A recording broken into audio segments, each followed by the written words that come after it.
मोरबे धरण के बाद अब नवी मुंबईकरों को भविष्य में जलापूर्ति की समस्या से निजात दिलवाने के लिए फिर एक और बार ऐरोली के विधायक गणेश नाइक मैदान पर उतर आए हैं।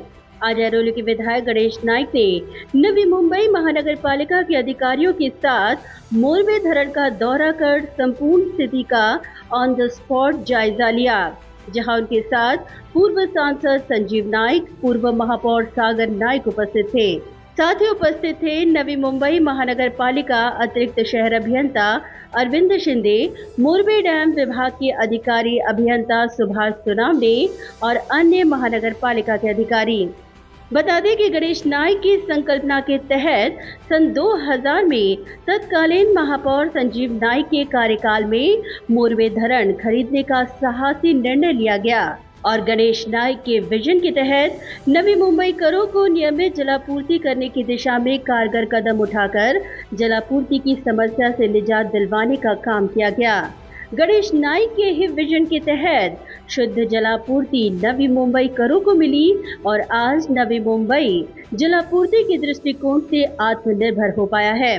ऐसे में फिर एक और बार गणेश नाइक ने मोरबे धरण का दौरा कर कई महत्वपूर्ण मुद्दे और सुझाव नवी मुंबई महानगर पालिका अधिकारियों के समक्ष रखे।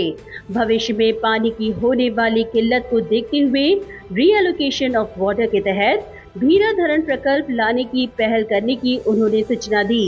इतना ही नहीं, गणेश नाइक ने अपने इस दौरे में मोरबे धरण के जल स्तर के साथ ही मोरबे धरण की कई तकनीकी प्रक्रिया को बारीकी से जाना, साथ ही पानी की सुरक्षा का भी गंभीर मुद्दा उठाया और मनपा अधिकारियों को कई महत्वपूर्ण सूचनाएं दी।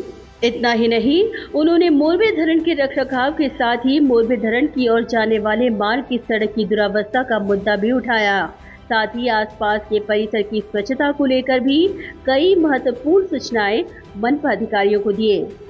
गणेश नाइक ने कहा कि सन 2000 में जब संजीव नाइक दूसरी बार महापौर बने थे, तब उस कार्यकाल में उनके संकल्पना के तहत मोरबे धरण खरीदा गया था। उन्होंने कहा कि उनकी संकल्पना है कि इस क्षेत्र में 200 एकड़ की खाली जगह को विकसित कर मनोरंजन का साधन उपलब्ध करवाकर उत्पन्न का स्रोत बनाया जाए। संजीव नाईक पहिल्यांदा दुसऱ्यांदा महापौर झाले त्यावेळेला हे धरण घेण्याचं ठरलं आणि ते धरण घेतलं। ज्या वेळेला मुंबई महापालिकेचं बजेट 40 ते 50 कोटीच्या घरात असताना त्यावेळेला म्हणजे टोटली 500 कोटी रुपयाचं सगळे हे धरण, पण त्यावेळेला श्री कैलासवासी आर पाटील असताना त्यांना मी सांगितलं की टप्प्याटप्प्यानं या धरणाची किंमत अदा केली जाईल आणि तसं त्यांनी कबूल केलं आणि ते धरण आता नवी मुंबई महापालिकेच्या मालकीत झालंय। माझ्या माहितीप्रमाणे जर आता हे धरण जर नव्याने निर्माण करायचं ठरलं तर जागेची किंमत आणि सगळं बांधकामाची किंमत साधारण 6000 कोटी रुपयेच्या घरात जाईल। आता या धरणाच्या बाजूला 200 एकर जागा महापालिकेच्या मालकीची शिल्लक आहे।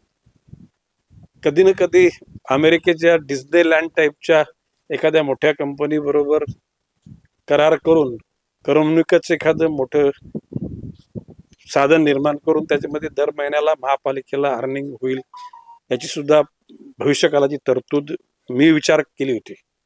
गणेश नाइक ने कहा कि मोरबे धरण के पानी में किसी भी प्रकार की मिलावट को वे कतई बर्दाश्त नहीं करेंगे और इसीलिए महानगर पालिका इस दिशा में ठोस कदम उठाए। या पाण्यामध्ये कुठलेही डायल्यूट असलेलं पाणी इथे येणार नाही, दक्षता घ्यावी।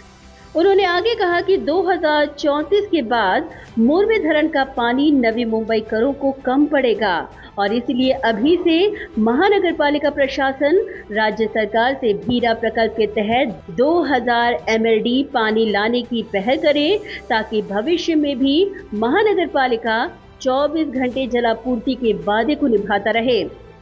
2034 नंतर हे पाणी पुरणारच नाही आणि म्हणून आता आपण भिराग प्रकल्पाचं पाणी आपल्या शहराला येण्याकरता तशा प्रकारची मान्य आयुक्तांना मी कल्पना दिली। मान्य आयुक्तांना सांगितलं तुम्ही राज्य शासनाच्या जलसंपदा विभागाकडे तुम्ही रिअलोकेशन ऑफ वॉटर पाण्याचं पुनर्वाटप या सदराखाली नवी मुंबई शहराची वाढती लोकसंख्या घेता आम्हाला पाणी अधिक पाहिजे राज्य शासनाने भिरामधून 2000 MLD पाणी आहे ते आणण्याकरता त्या ठिकाणी इरादा पक्का करावा आणि तशा प्रकारची शासनाच्या मार्फत ती योजना आखावी. पण राज्य शासन जर का आर्थिकदृष्ट्या जर त्यांना ती प्रायोरिटी वाटत नसेल तर ती जबाबदारी नवी मुंबई महापालिकेला द्यावी. 2000 MLDचं काम करण्यात 2000 कोटी रुपये खर्च येईल. ते इथं आणल्यानंतर त्याच्यात 1000 MLD पाणी नवी मुंबई शहरा करता राहील आणि राहिलेलं 1000 MLD तिकडे येणारा तिथे पेन शहर आहे, इथे विविध ग्रामपंचायत आहेत, पनवेल महानगरपालिका आहे. राज्य शासनाने गॅरंटी घ्यावी पेमेंट देण्याची कोणाला, महापालिकेला, आणि महापालिकेला त्यांना शासकीय दरानं पाणी पुरवठा करेल आणि म्हणजे त्यांची पण गरज भागेल आणि नवी मुंबईनं सुद्धा सगळ्या दुसऱ्या लोकांसाठी सुद्धा काहीतरी काम केल्याचं एक आनंद मिळेल. आणि येणाऱ्या कालखंडामध्ये म्हणजे आज 450 MLD पाणी मोरब्याचं आहे, साधारणपणे बारवी हेटवणे मिळून साधारणपणे आज अधिक 150 MLD पाणी असेल, ते म्हणजे साधारण 600 MLD पाणी. पण त्याच्या ॲडिशनल 1000 MLD पाणी जर का भिरा प्रकल्पातून आलं तर भविष्य काळामध्ये नवी मुंबईची जी आता जी वाढती लोकसंख्या आहे त्या ठिकाणी आज जो परिस्थिती आहे की 24 तास पाणी नवी मुंबईमध्ये, ती बिरुदावली आपल्याला कायम ठेवता येईल. इतना ही नहीं, उन्होंने महानगर पालिका अधिकारियों को मोरबी धरण को जोड़ते मार्ग के दुरुस्त करने की सूचना देते हुए कहा कि इस क्षेत्र को पर्यटन क्षेत्र के तौर पर विकसित कर आने वाले भविष्य में नवी मुंबई के नागरिकों के लिए यहाँ टूर का आयोजन किया जाएगा. नवी मुंबई महापालिकेच्या माध्यमातून जसे आपण सिनियर सिटीजनला आपण फ्री आपण त्या ठिकाणी बस ठेवलेली आहे, तर एकदा अजून मी अरविंद शिंदे हे जर नीट येणारा रस्ता सुद्धा तितका मनाला आनंद देणारा नाहीये. हे सगळे अशा प्रकारचे दगड धोंडे पडलेले जे आहेत ते पण तिथे राहता कामा नयेत. क्लीन नीट अजून ते 200 एकर जागेमध्ये काय मी महापालिका अस्तित्वात आल्यानंतर त्याच्यावर ठराव घेऊन त्याची योग्य पद्धतीने विल्हेवाट लावू आणि मग नवी मुंबईतून येणाऱ्या सगळ्या नागरिकांना इथे परिसर बघण्यासाठी परत एक टूर टाईप होईल असं बघू.